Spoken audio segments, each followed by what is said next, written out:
সম্মানিত ভিউয়ার্স, আসসালামু আলাইকুম। দেশ কিংবা দেশের বাইরে যে যেখান থেকে আমাদের এই ভিডিওটি দেখতে পাচ্ছেন তাদের সকলকে জানাই অনলাইন এগ্রোর পক্ষ থেকে আন্তরিক শুভেচ্ছা ও অভিনন্দন। আজকে আমরা খুবই আকর্ষণীয় একটি food grade mini auto drinker নিয়ে কথা বলবো। তো এই অটো ড্রিঙ্কার নিয়ে কথা বলার আগে এক ভাইয়ের সাথে আগে পরিচিত হবো। ভাই আসসালামু আলাইকুম। ওয়ালাইকুম আসসালাম। ভাই আজকে কোন জিনিসটি নিয়ে আমরা কথা বলবো? আমরা আধুনিক যুগে বসবাস করি, তাই গরুর খামারকে আরো আধুনিক করার জন্য আমরা অটো ড্রিঙ্কার নিয়ে আপনাদের মাঝে হাজির হয়েছি।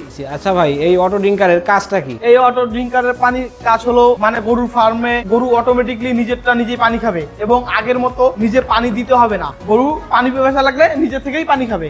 যেমন এইখানে যখন আমার অটো ড্রিঙ্কার এইভাবে সাজানো থাকবে, যখন গরুর পানি পিপাসা লাগবে গরু এসে মুখ দিয়ে এখানে চাপ দিলে অটোমেটিকলি আমার লাইন দিয়ে পানি হয়ে যাবে। তো ভাই এটা লাইন কিভাবে করবে আপনার? জি, এটা আপনার যেমন গরুর ফার্মের শেডের উপর দিয়ে পাইপ টানা দিয়ে আমরা খুব সহজেই এই লাইনটা করতে পারি। হ্যাঁ, দেখা যায় যে বাসা বাড়ির পানি ট্যাঙ্ক থেকেও লাইনটা করা যাবে। হ্যাঁ, বাড়ির বাসা বাড়ির দূর থেকে আমরা একটা পাইপ দিয়ে সেটআপ করে নিলাম। হ্যাঁ হ্যাঁ। তো ভাই এটা কিসের তৈরি ভাই? যে এটা আমাদের হলো ফুড গ্রেড, এটা ফুড গ্রেড উন্নত মানের প্লাস্টিকের তৈরি। তো এটা ধারণ ক্ষমতাটা কতটুকু ভাই? ভাই এখানে আপনার একত্রে 2 লিটার পানি ধরবে আর কি। তো সেক্ষেত্রে যদি কোনো খামারি ভাই এটা নিতে চায় তার যোগাযোগের মাধ্যম কি? তারা আমাদের স্ক্রিনে দেওয়া নাম্বারে যোগাযোগ করার মাধ্যমে আমাদের এই পণ্যটি ক্রয় করতে পারে এবং যদি কেউ আমাদের অফিসে এসে ভিজিট করে এই অটো ড্রিঙ্কারটি ক্রয় করতে চায় তাহলে আমাদের অফিসে এসেও অটো ড্রিঙ্কারটি ক্রয় করতে পারে। আচ্ছা, আপনাদের অফিসের ঠিকানা? আমাদের অফিসের ঠিকানা হলো বগুড়া বনানী শাহজাহানপুর ফুলতলা মাদ্রাসা মার্কেটের 2য় তলা। আর আমাদের হেড অফিস হলো ঢাকা এয়ারপোর্টের পূর্ব পাশে নদ্দাপাড়া বৈশাখী মোড়। যদি কোনো খামারি ভাই এই মেশিনটি ক্রয় করেন তারা অবশ্যই ভাইয়ের দেওয়া ঠিকানায় এসে জিনিসটি ক্রয় করতে পারে। আজকের মতো এখানেই শেষ করছি।